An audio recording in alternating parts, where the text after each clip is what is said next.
Hello everyone, welcome to Oliveboard. My name is Himanshu Sharma और मैं आप लोगों का जेआईबी मेंटोर। यहाँ पर पीपीबी का जो हम लोगों ने सेशन स्टार्ट किया है, जिसमें हम लोग unit by important topic series को कंटिन्यू कर रहे हैं, जहां पर मोस्ट इंपॉर्टेंट टॉपिक्स होते हैं। हर एक यूनिट का कुछ ऐसा टॉपिक होता है जिससे लगभग 1 से 2 क्वेश्चंस बनते हैं, तो हम उन क्वेश्चंस को कवर अप करने वाले हैं और इंपॉर्टेंट टॉपिक सीरीज को आगे कंटिन्यू करने वाले हैं। यूनिट 1 और 2 की ऑलरेडी हमारे वीडियोस हमारे चैनल पर अवेलेबल है। यूनिट 3 जिसमें हम लोग operational aspects of KYC, KYC को जब हम चलाते हैं उस टाइम पर उसके ऑपरेशनल एस्पेक्ट्स क्या होते हैं, जैसे कि क्या क्या रिक्वायरमेंट होती है किन किन कस्टमर्स के लिए, वो सारी चीजें operational aspects of KYC know your customer में आती है। चलिए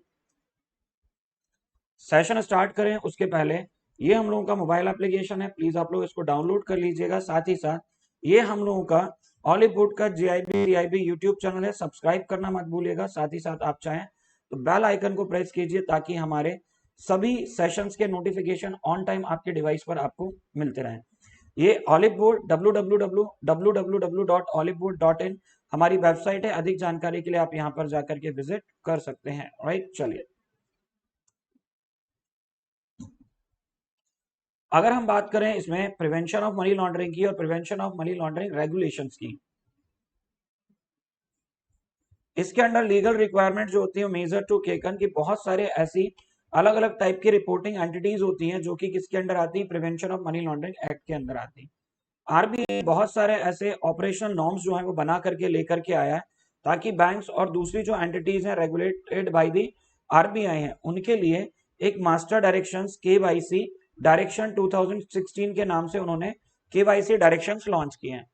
द प्रोविजन जो प्रोविजन है दी इन डायरेक्शंस का, इसमें हम अप्लाई करते हैं to the branch and majority owned subsidiaries जो कि लोकेटेड है कहां पर, अब्रॉड में। मतलब ये जो डायरेक्शंस हैं इनके प्रोविजंस, इनके अंदर जितनी भी चीजें हैं वो अप्लाई होंगी हमारी बैंक ब्रांचेज में और ज्यादातर उन पर जो कि सब्सिडरीज हैं लोकेटेड अब्रॉड में हमारे बैंक्स की, ताकि हम एक्सटेंड कर सकें और ये साथ ही साथ कॉन्ट्राडिक्शरी ना हो लोकल लॉ और होस्ट कंट्री के साथ में। लोकल लॉज का मतलब है जैसे मान लीजिए एसबीआई की ब्रांच सिंगापुर में है फॉर एग्जाम्पल, और है ही, तो सिंगापुर में जो रूल चलते होंगे वो अलग चलते होंगे बैंकिंग के, और इंडिया में अलग है, तो ऐसा कॉन्ट्राडिक्टरी ना हो तो ये होस्ट कंट्री के साथ में इस तरीके से हमें इन प्रोविजंस को क्या करना होता है, अप्लाई करना होता है।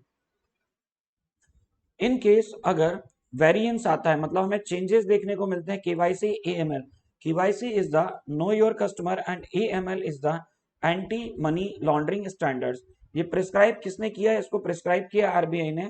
और जो होस्ट कंट्री जहां पर आपकी बैंक की ब्रांच होगी अब्रॉड में उसको हम होस्ट कंट्री बोलेंगे, वहां का जो रेगुलेटर होगा, जैसे इंडिया में रेगुलेटर है आरबीआई, ऐसे ही अपनी अलग अलग कंट्रीज में अपने अपने रेगुलेटर्स होंगे। सो ब्रांचेज और सब्सिडरीज जो बैंक की होंगी उनको अडॉप्ट करना होंगे more stringent regulation of the two, मतलब दोनों ही जगह के जो बहुत ज्यादा टाइट रूल्स होंगे उनको वहां पर फॉर्मुलेट करना होगा। अब आप ब्रांचेस की बात करो चाहे सब्सिडरीज की बात करो जो कि इंडिया में है, फॉरेन इनकॉर्पोरेटेड बैंक्स की, मतलब वो बैंक्स जिनकी ब्रांच जिनके इनकॉर्पोरेशन, मतलब उन बैंकों की जो उनकी स्थापना विदेश में हुई है पर उनकी ब्रांचेज या सब्सिडरीज इंडिया में, उनको और ज्यादा स्ट्रिंजेंट रेगुलेशंस को फॉलो करना पड़ता है, वहां की भी और यहाँ की भी। सो स्टैंडर्ड्स जो प्रिस्क्राइब किए हैं बाय द आरबीआई, आरबीआई ने जो स्टैंडर्ड्स बनाए हैं अपनी होम कंट्री रेगुलेटर से हमारा आरबीआई, उसके हिसाब से इनको फॉलो करने होंगे एंटी मनी लॉन्ड्रिंग के जो नॉर्म्स है वो सारे। सो फिर ये केवाईसी नो योर कस्टमर होता क्या है, इसके नॉर्म्स क्या है। देखिए केवाईसी की अगर मैं बात करूं तो नो योर कस्टमर के बारे में हमने लास्ट यूनिट में भी डिस्कस किया था कि यहाँ पर हमें क्या करना होता है, अपने कस्टमर की पहचान करनी होती है ताकि उसके जो भी लेन देन जो भी ट्रांजेक्शन है उसको हम ट्रैक कर सकें और हमें ये मालूम हो कि हमारा जो कस्टमर है वो किस लेवल का कस्टमर है, उसके साथ में कितनी रिस्क वो कैरी करके चल रहा है।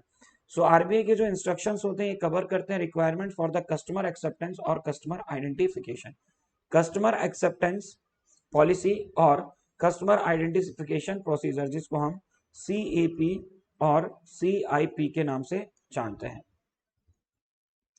कस्टमर एक्सेप्टेंस पॉलिसी की अगर मैं बात करूं तो जो कस्टमर एक्सेप्टेंस पॉलिसी होती है हमारी बैंक की, वो lays down the criteria for accepting of a customer from the perspective of money laundering और टेररिज्म फाइनेंसिंग रिस्क जो होती है उसको ध्यान में रख करके आरबीआई हमारी जो गाइडलाइंस है इसकी वो बनाता है। कस्टमर एक्सेप्टेंस पॉलिसी के अंदर क्या क्या चीजें होनी चाहिए तो उसके अंदर ये फॉलोइंग नॉर्म्स जो नीचे दिए हुए नॉर्म्स हैं वो फॉलो करेंगे। No account is open in the anonymous, मतलब कस्टमर एक्सेप्टेंस पॉलिसी के अंडर कुछ ऐसे रूल्स और रेगुलेशंस है जो यहाँ पर बताया गया नहीं कि किन चीजों को फॉलो किया जाएगा under the customer acceptance policy.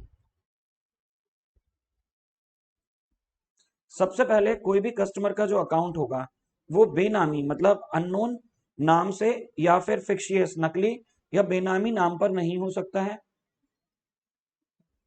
No account is opened where appropriate customer due diligence measure cannot be applied. Due diligence measures का मतलब होता है कस्टमर का आइडेंटिफिकेशन करने के लिए उसके घर उसके वर्क प्लेस पर जाना और उस डॉक्यूमेंट्स के जो उसने वो डॉक्यूमेंट दिए हैं उनको वेरीफाई कराना, that is called the customer due diligence, right. इसको हम कस्टमर ड्यू डिलीजेंस प्रोसेस बोलते हैं। तो कोई भी अकाउंट नहीं खोला जाएगा जहां पर कस्टमर ड्यू डिलीजेंस की प्रोसेस को अप्लाई ना किया जाता हो, either due to non cooperation of the customer, या तो कस्टमर कोऑपरेट ना करे या फिर भरोसा ना हो डॉक्यूमेंट्स पर जो दिए गए हैं। नो ट्रांजेक्शन और account based relationship is undertaken without the following CDD procedure.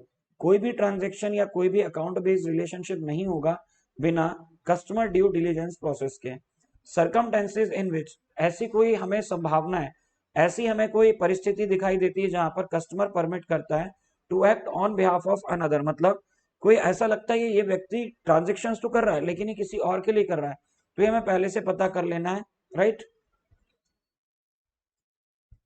Ensure करना है कि जो आइडेंटिटी है कस्टमर की वो does not match with any person, और वो किसी दूसरे पर्सन या एंटिटी से मैच ना हो जिसका नाम वहां पर सैंक्शन लिस्ट में हो सर्कुलेटेड बाय द RBI। मतलब हमें क्या करना है, जैसे आप अकाउंट ओपन करने कोई पर्सन ने नाम दिया, फॉर एग्जांपल विजय माल्या का नाम आपको मिला, तो आप विजय माल्या के नाम पे अकाउंट मत ओपन करना। क्यों मत करना? क्योंकि ऑलरेडी RBI ने उसके अगेंस्ट सैंक्शन लिस्ट बना रखी है, उसमें उसका नाम है और सर्कुलेटेड है। तो इस तरीके का नाम या एंटिटी ये किसी भी तरीके से बैंक में अकाउंट ओपन नहीं कर सकती, हम नहीं करने देंगे। वेरीफाई करेंगे परमानेंट अकाउंट नंबर को obtain through the facility of issuing authority. जो भी इशूइंग अथॉरिटी है, तो पैन को कौन इशू करेगा? Income tax department.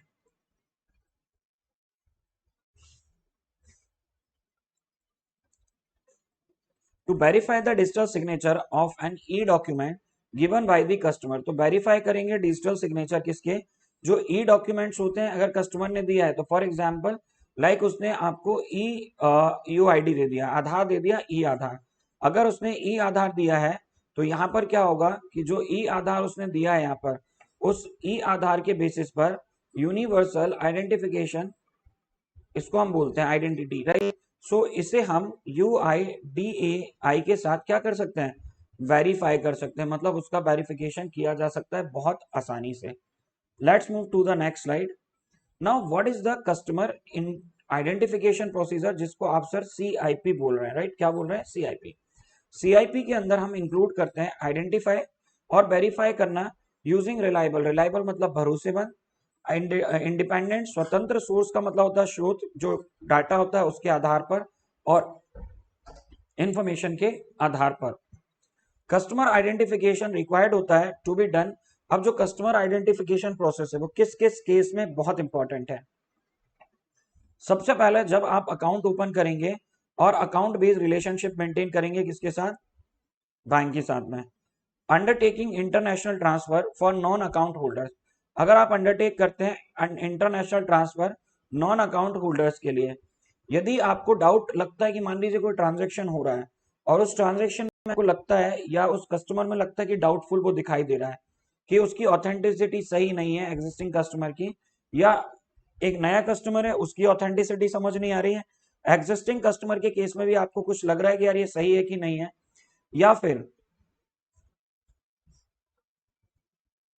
कस्टमर ने जो आपको इंफॉर्मेशन दी है उसकी एडिक्वेसी और करेक्टनेस में आपको डाउट है, तब भी आप कस्टमर आइडेंटिफिकेशन प्रोसेस को यहां पर फॉलो कर सकते हैं। यदि बैंक कोई ऐसे प्रोडक्ट्स, चाहे वो थर्ड पार्टी प्रोडक्ट ही क्यों ना हो, चाहे वो लोडिंग रीलोडिंग प्रीपेड या ट्रेवल कार्ड्स क्यों ना हो, अगर 50,000 रुपए से ज्यादा का कर रहे हैं तो उस केस में आप यहाँ पर CIP का यूज कर सकते हो। कैरिंग आउट अ ट्रांजेक्शन और सीरीज ऑफ कनेक्टेड ट्रांजेक्शन, या तो आप ट्रांजेक्शन करोगे या फिर सीरीज ऑफ कनेक्टेड ट्रांजेक्शन हो जिसमें टोटल मतलब जरूरी नहीं कि सिंगल का ट्रांजेक्शन ही 50,000 को, आपने मान लीजिए 4 ट्रांजेक्शन किए और वो 12,500 के ट्रांजेक्शन है।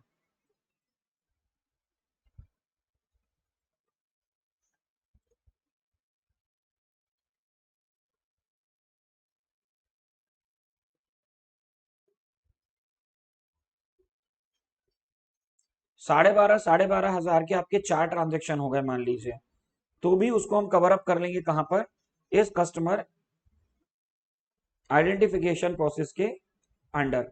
जब कभी कोई डाउट होता है कि जो कस्टमर है वो अकाउंट बेस्ड या फिर वॉक इन चल करके आया है, intentionally structuring transactions below the threshold of 50,000, अगर वॉक इन है और 50,000 से कम का ट्रांजेक्शन है तो भी हम सीआईपी को यूज कर सकते हैं। जब कभी हम एस्टेब्लिश करते हैं customer identification process of the document with the issuing authority, किसी भी मोड से हमें ये करना चाहिए कि जो फैक्टर हैं उनका हमें यहाँ ध्यान रखना होगा। और यदि बैंक को रिलाई करता है third party for customer identification process के लिए, इट हैज टू अडॉप्ट, और बैंक को अडॉप्ट करने होते हैं सुइटेबल प्रिकॉशनरी, मतलब प्रिकॉशन के साथ में कुछ मेजर्स, जो कि अल्टीमेट रिस्पॉन्सिबिलिटी होती है on the bank on boarding the customer, right. चलिए अगला देखते हैं। इसके बाद हम कस्टमर ड्यू डिलीजेंस प्रोसेस की मैं बात करूं, जिसे हम बोलते हैं CDD। क्या बोलते हैं?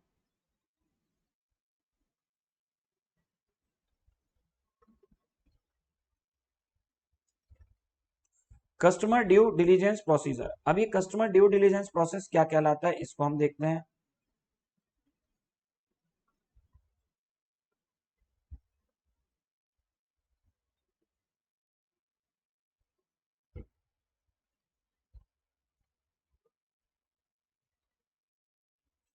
कस्टमर ड्यू डिलीजेंस के अंदर क्या क्या चीजें आएंगी? कस्टमर आइडेंटिफिकेशन आएगा, and also obtaining the information about the customers location, और साथ ही साथ कस्टमर के जो लोकेशन होता है उसकी इंफॉर्मेशन, उसकी एक्टिविटी, वो किस एक्टिविटी में इन्वॉल्व है और वो किस चीज के लिए, किस पर्पज से बैंकिंग सर्विसेज को यूज करेगा।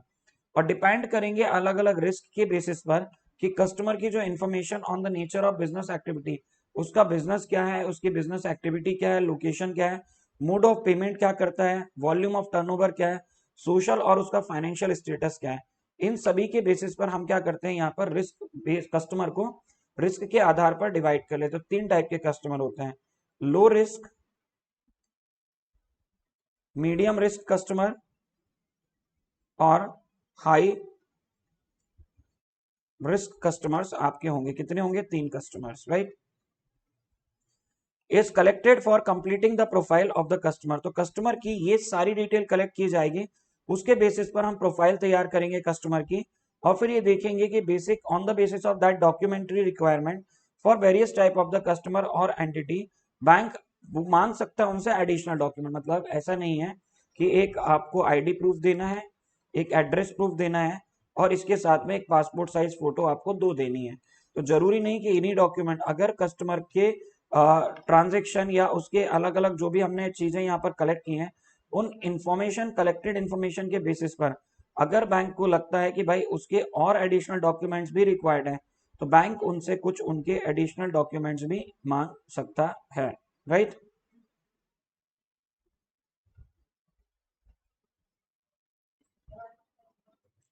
क्लियर है? राइट। सो जरूरत पड़ने पर बैंक अलग अलग तरीके के डॉक्यूमेंट भी मांग सकता है।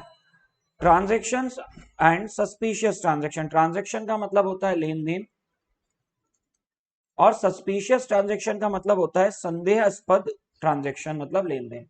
For the purpose of obligation under the prevention of money laundering act, the term transaction का मतलब होता है wide range of the activities. मतलब अगर हम बात करें prevention of money laundering act activity या उस एक्ट के अंदर, ट्रांजेक्शन का मतलब होता है कि बहुत बड़े लेवल पर जो एक्टिविटीज परफॉर्म की जा रही हैं बैंक के द्वारा, जिसमें हम इंक्लूड करते हैं जैसे कि ट्रांजेक्शन। ट्रांजेक्शन का मतलब होता है परचेज करना, सेल करना, लोन लेना या देना, प्लेज रखना, गिफ्ट लेना, ट्रांसफर करना, डिलीवरी करना, अरेंजमेंट देयर ऑफ, और इंक्लूड करता है opening of an account, account open कराना, deposit, withdrawal, exchange, transfer of fund in whatever manner, किसी भी करेंसी में, राइट, वेदर इन कैश और बाय द चेक, पेमेंट और ऑर्डर, और दूसरे किसी टाइप के इंस्ट्रूमेंट्स में, इलेक्ट्रॉनिक और नॉन फिजिकल मीन्स में, अगर इनका यूज किया जा रहा है सेफ्टी डिपॉजिट बॉक्स का और any type of the safe deposit जो हमने बैंक में ले रखे हैं,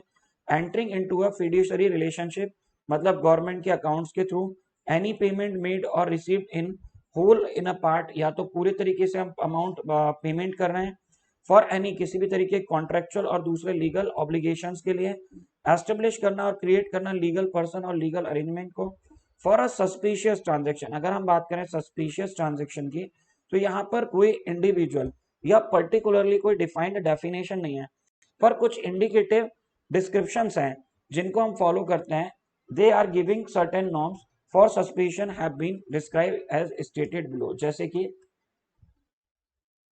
जैसे कि अगर अपन बात करें कि सस्पिशियस ट्रांजेक्शन का मतलब होता है कोई भी लेन देन जिसके अंदर हम अटेम्प्ट किए हैं ट्रांजेक्शंस को वेदर और नोट मेड इन कैश, जरूरी नहीं कि कैश में ही हो, which a person acting in a good faith gives rise to the reasonable ground. हमारे में रीजनेबल ग्राउंड होना चाहिए कि किस लेवल पर हम किस चीज को यहाँ पर सस्पिशियस कंसीडर कर रहे हैं, राइट। दूसरा appears to be made in circumstances. अब हमें ऐसा लग रहा है कि जो ट्रांजेक्शंस हैं वो अनयूजुअल है और अनजस्टिफाई है। मतलब एक आदमी गरीब था, बीएसबीडी अकाउंट मेंटेन करता था और अचानक से 5-5 लाख रुपए डेली ट्रांजेक्शन करने लगा। आपको ऑड नहीं लगेगा देख करके सुन करके कि यार ये पर्सन, जो पर्सन पहले बीएसबीडी अकाउंट मेंटेन करके चल रहा था, अचानक से इतने बड़े बड़े ट्रांजेक्शन करने लगा, तो अनजस्टिफाइड और अनयूजुअल तो होगा ही होगा। इस केस में हम उसको सस्पिशियस ट्रांजेक्शन कंसीडर कर सकते हैं और हमें लगे कि भाई उसका इकोनॉमिक रैशनल का मतलब है कि उसकी आर्थिक स्थिति से उसके लेन देन जो है वो बिल्कुल नहीं मिल रहे हैं। Give rise to a reasonable ground of suspicious, it में इन्वॉल्व फाइनेंसिंग द एक्टिविटी।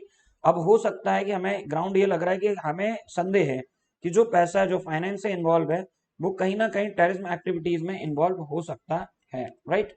तो यहाँ हम लोगों ने आज केवाईसी पीएमएलए को पढ़ा, साथ ही साथ इस यूनिट में आपको मिलेगा कि किस तरीके के कस्टमर्स को, किस कस्टमर्स के लिए किस तरीके के डॉक्यूमेंट्स जो होंगे वो ले जाना जरूरी है, मतलब अकाउंट ओपनिंग के लिए। तो उसके पर्टिकुलर छोटे छोटे वीडियोस में टाइम टू टाइम आपको प्रोवाइड करते रहूंगा, राइट। चलिए इसी के साथ सेशन एंड करेंगे। बिफोर एंडिंग द सेशन, ये आपकी जेआईबी की टीम है, शाम 7 बजे से 7 PM टू 9 PM हम आपको मिलेंगे यूट्यूब पर। 7 PM पर आपका रिटेल बैंकिंग वेल्थ मैनेजमेंट होगा, 7:30 पर आपका चलेगा AFM, 8 PM पर आपका स्टार्ट हो जाएगा IE एंड IFS, 8:30 PM पर आपको मिलेगा PPB का सेशन। तो आप जुड़े रहिएगा 7 से 9 बजे तक हमारे YouTube चैनल पर, राइट।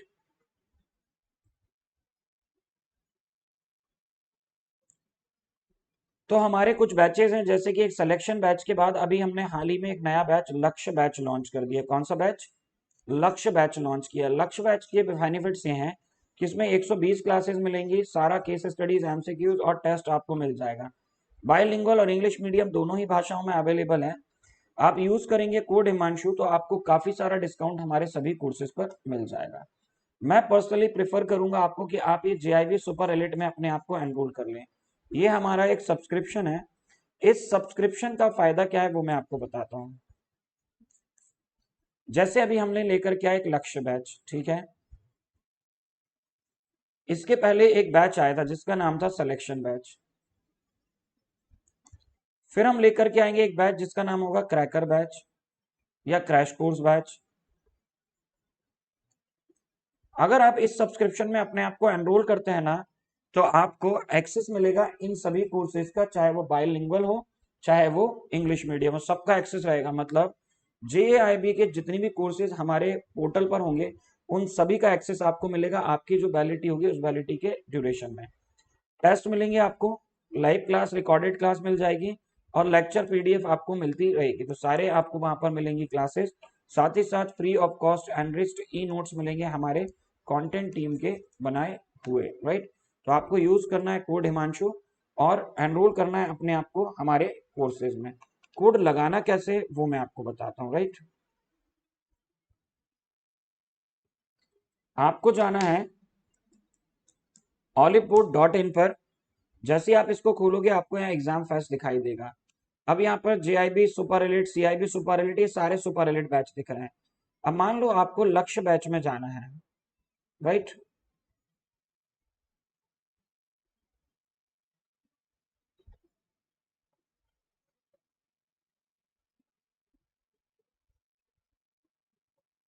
ये JIB लक्ष्य बैच बाइलिंगुअल में फॉर एग्जांपल आपको एनरोल करना है। आप यहाँ से जाइए सब्सक्राइब वाले ऑप्शन पे, तो आप पेमेंट के ऑप्शन पे पहुंच जाएंगे। जैसे ही आप पेमेंट के ऑप्शन पे पहुंचोगे, देखो इसका कोर्स है, लक्ष्य बैच का प्राइस है 4999। अब आप नीचे जाओगे यहाँ हैव अ कूपन कोड पर, और जैसे ही आप कोड हिमांशु लगाओगे, रिडीम करोगे, तो ये आपको 2249 में मिल जाएगा। ये है आपका कौन सा बैच, एक सिंगल बैच। और ये है आपका JIB super elite subscription. JIB super elite में आप जब नीचे जाओगे तो इसका प्राइस है आपको 3999। हैव अ कूपन कोड में आपने कूपन लगाया, और जैसे ही इसको रिडीम किया, तो देखिए जिसका प्राइस 4000 था, 2599 मतलब 26 मान लो। एक कोर्स 2250, 2200, 500 का है, और ये है 2600 का। 2600 में आपको सारे कोर्सेज का एक्सेस मिल रहा है, और 2400 में, सॉरी 2250 रुपीज में आपको सिर्फ एक कोर्स मिल रहा है। तो आप डिसाइड कर लीजिए आपको कौन से बैच में एनरोल करना है। साथ ही साथ JIB CIB दोनों चीजों के लिए अगर मैं बात करूं आपकी, तो आप दोनों चीजों के लिए जुड़ सकते हैं यहाँ पर। किस चीज से? हमारे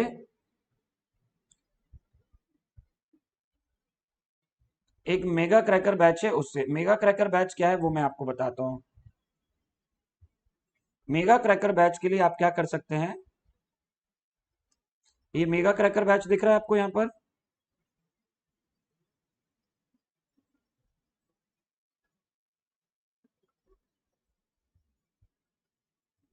मेगा क्रैकर बैच का प्राइस यहाँ देखने को मिलेगा आपको नीचे, जिसमें CIB और JIB दोनों का सुपर एलिट कॉम्बो होता है। ये 12 मंथ्स के लिए इसमें आप लगाओगे हैवा कूपन कोड हिमांशु, और जैसे ही आप इसको रिडीम करोगे, ये 6499 में आपको मिल जाएगा, यदि आज ही आप इसमें एनरोल करते हैं। तो क्या कीजिए, आप जाइए और एनरोल कीजिए हमारे डिफरेंट कोर्सेज में, सो दैट आपको क्या मिलेगा, हमारे कोर्सेज पर डिस्काउंट मिलेगा। लेकिन जब आप यूज करेंगे कोड हिमांशु, तो आपको अप टू 55% ऑफ मिल जाएगा हमारे सभी कोर्सेज पर, राइट। चलिए,